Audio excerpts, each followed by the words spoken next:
नमस्कार विद्यार्थी मित्रांनो, स्वागत आहे तुमचं चालू घडामोडीवाला या प्लॅटफॉर्मवर. तुम्हाला सर्वप्रथम स्वातंत्र्य दिनाच्या मनपूर्वक शुभेच्छा. 15 ऑगस्ट, 11, 12, 13, 14 आणि 15 ऑगस्ट या दिवसातले झटपट बुलेटिनच्या माध्यमातून 25 महत्त्वाचे प्रश्न बघूया. जर तुम्ही अद्यापर्यंत आपल्या चॅनलला सबस्क्राईब केलं नसेल, फॉलो केलेलं नसेल तर करून घ्या. कमी वेळात जास्त अभ्यास करण्यासाठी चालू घडामोडीवाल्याच्या चारही प्लॅटफॉर्म सोबत जोडले जा. सुरुवात करूया आजच्या व्हिडिओला. आजचा आपला पहिला प्रश्न आहे, 15 ऑगस्ट 2026 रोजी भारत आपला कितवा स्वातंत्र्य दिन साजरा करत आहे? आणि या प्रश्नाचं उत्तर आहे 80वा. दुसरा प्रश्न, 80व्या स्वातंत्र्य दिनानिमित्त 15 ऑगस्ट रोजी लाल किल्ल्यावरून पहिल्यांदाच कोणते गीत गायले जाणार आहे? या ठिकाणी राष्ट्रगीत झालंय, ऍक्च्युली गीत गायले जाणार आहे तर वंदे मातरम, जे की राष्ट्रीय गीत आहे. तिसरा प्रश्न, नेदरलँड फुटबॉल असोसिएशनने स्पेनच्या कोणत्या दिग्गज फुटबॉलपटूची राष्ट्रीय पुरुष फुटबॉल संघाच्या मुख्य प्रशिक्षकपदी नियुक्ती केली आहे? आणि या प्रश्नाचं उत्तर आहे ऑप्शन बी, झावी हर्नांडेज. चौथा प्रश्न, लागोस म्हणजे नायजेरियामधील लागोस येथे पार पडलेल्या 2026च्या राष्ट्रकुल तलवारबाजी अजिंक्यपद स्पर्धेत भारताने एकूण किती पदके जिंकून प्रथमच सर्वसाधारण विजेतेपद व विल्सन्स स्वॉर्ड ट्रॉफी पटकावली? उत्तर आहे 35. पाचवा प्रश्न, मानवी हक्कांचे उल्लंघन आणि युद्ध गुन्ह्यांसाठी सिरियाच्या न्यायालयाने देशाच्या कोणत्या माजी राष्ट्राध्यक्षांना अनुपस्थित मृत्यूदंडाची शिक्षा सुनावली आहे? आणि या प्रश्नाचं उत्तर आहे ऑप्शन ए, बशर अल असद. सहावा प्रश्न, भारतातील कोणत्या प्रसिद्ध सैद्धांतिक भौतिकशास्त्रज्ञाला 2026 चे प्रतिष्ठित डिराक पदक जाहीर झाले आहे? आणि या प्रश्नाचं उत्तर आहे ऑप्शन ए, प्राध्यापक दीपक धर. सातवा प्रश्न, IIRF 2026च्या भारतातील सर्वोत्कृष्ट वैद्यकीय महाविद्यालयांच्या यादीत महाराष्ट्रात प्रथम क्रमांक कोणत्या महाविद्यालयाने पटकावला आहे? आणि या प्रश्नाचं उत्तर आहे ऑप्शन बी, ग्रँड मेडिकल कॉलेज मुंबई.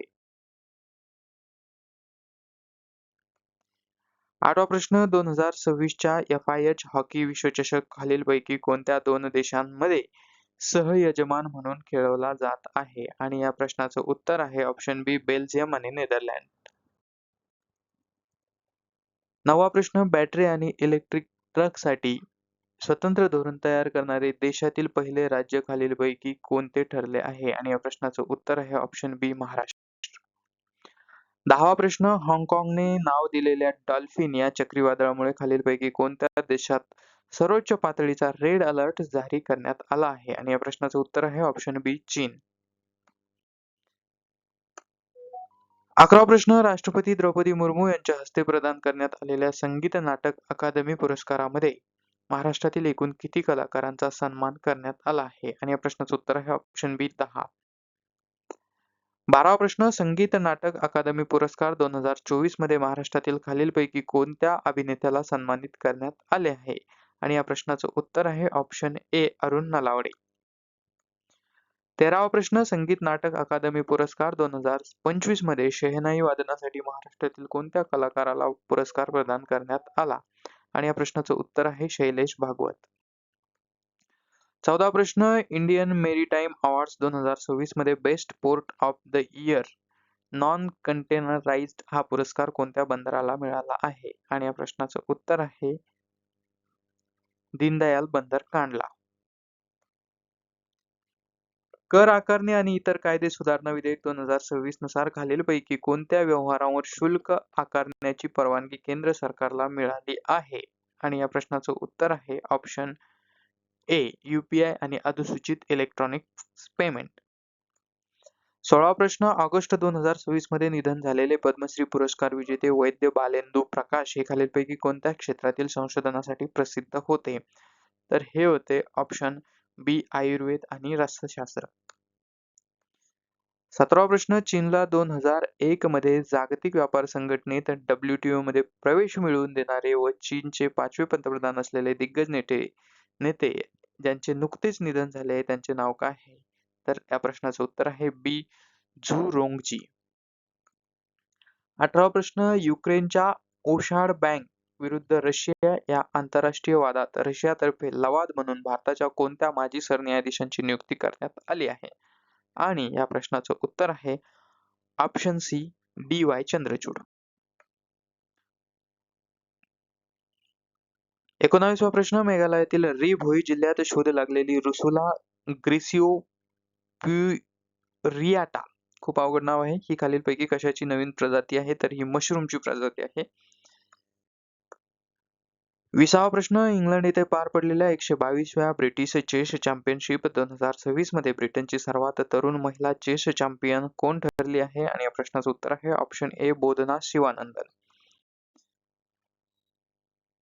21वा प्रश्न, 7 ऑगस्ट 2026 रोजी भारतामध्ये कितवा राष्ट्रीय हातमाग दिन साजरा करण्यात आला? आणि या प्रश्नाचं उत्तर आहे ऑप्शन सी 12वा. 22वा प्रश्न, हातमाग क्षेत्रातील सर्वोच्च मानला जाणारा खालीलपैकी कोणता पुरस्कार राष्ट्रीय हातमाग दिनानिमित्त प्रदान केला जातो? आणि या प्रश्नाचं उत्तर आहे ऑप्शन ए संत कबीर हातमाग पुरस्कार. 23वा प्रश्न, ऑगस्ट 2026 मध्ये अबेलार्दो दे ला एस्प्रिएला यांनी खालीलपैकी कोणत्या देशाचे 36वे अध्यक्ष म्हणून सूत्रे हाती घेतली आहेत? आणि या प्रश्नाचं उत्तर आहे ऑप्शन बी कोलंबिया. आता हा प्रश्न उलट्या पद्धतीने विचारला जाऊ शकतो की कोलंबियाचे अध्यक्ष कोण झालेले आहेत? तर त्या प्रश्नाचं उत्तर आहे अबेलार्दो दे ला एप्रिसिएला. 24वा प्रश्न, ॲस्ट्रोबेस स्पेस टेक्नॉलॉजी या भारतीय खाजगी कंपनीने विकसित केलेल्या देशातील पहिल्या 800 KN-FFSC रॉकेट इंजिनाचे नाव काय आहे? तर याचे नाव आहे एव्हरेस्ट, ऑप्शन ए.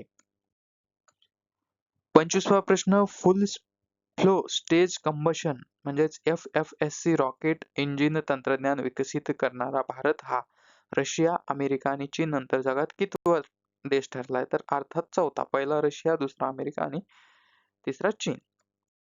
तर मित्रांनो, 15 ऑगस्ट म्हणजेच 11, 12, 13, 14 आणि 15 ऑगस्टच्या संदर्भातल्या महत्त्वाच्या 25 प्रश्नांचं आपण झटपट बुलेटिनच्या माध्यमातून अ, या ठिकाणी वाचन केलंय किंवा ते प्रश्न घेतले. तर असेच प्रश्न, हेच प्रश्न तुम्हाला PDF स्वरूपात जर हवे असतील तर टेलिग्राम चॅनल आपलं जॉइन करा, ज्याची लिंक डिस्क्रिप्शनमध्ये दिलेली आहे. तुम्ही हीच PDF आणि हीच माहिती चांगल्या पद्धतीनं कमी वेळात आणि शॉर्टकटमध्ये इतरही प्लॅटफॉर्म सोबत आपल्या बघू शकता. Facebookवरही तुम्ही हा व्हिडिओ बघू शकता आणि Instagramवरही तुम्ही आपले रील बघू शकता.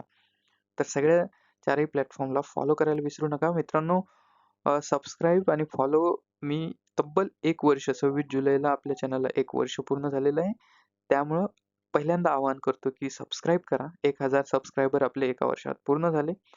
स्लो जरी स्पीड असली तरी आपली कळशीत म्हणजे कन्सिस्टन्सी आहे आणि त्यासाठी तुम्हाला एक कळकळीची विनंती, तुमचं एक लाईक, एक शेअर, एक सबस्क्राईब हे खूप महत्त्वाची भूमिका या ठिकाणी बजावतं. त्यामुळे विनंती आहे मोठ्या यूट्यूबर्सना आणि कंटेंट क्रिएटर्सना, मोठमोठ्या चॅनल्स आणि शैक्षणिक क्षेत्रात काम करणाऱ्या मोठमोठ्या प्लॅटफॉर्मला तुम्ही सगळं फॉलो करतच असता. पण छोट्या यूट्यूबर्स आणि छोट्या कंटेंट क्रिएटरला आपण आपल्याला सपोर्ट केला पाहिजे. एकमेकास सहाय्य करू, अवघे धरू सुपंथ असं संतांनी सांगून ठेवलेलं आहे. नक्कीच याचा फायदा सगळ्यांना आपल्याला होईल. तर तेवढं मात्र नक्की करा. व्हिडिओ शेवटपर्यंत बघितल्याबद्दल मनःपूर्वक धन्यवाद. भेटूया पुढच्या व्हिडिओत. Thank you so much.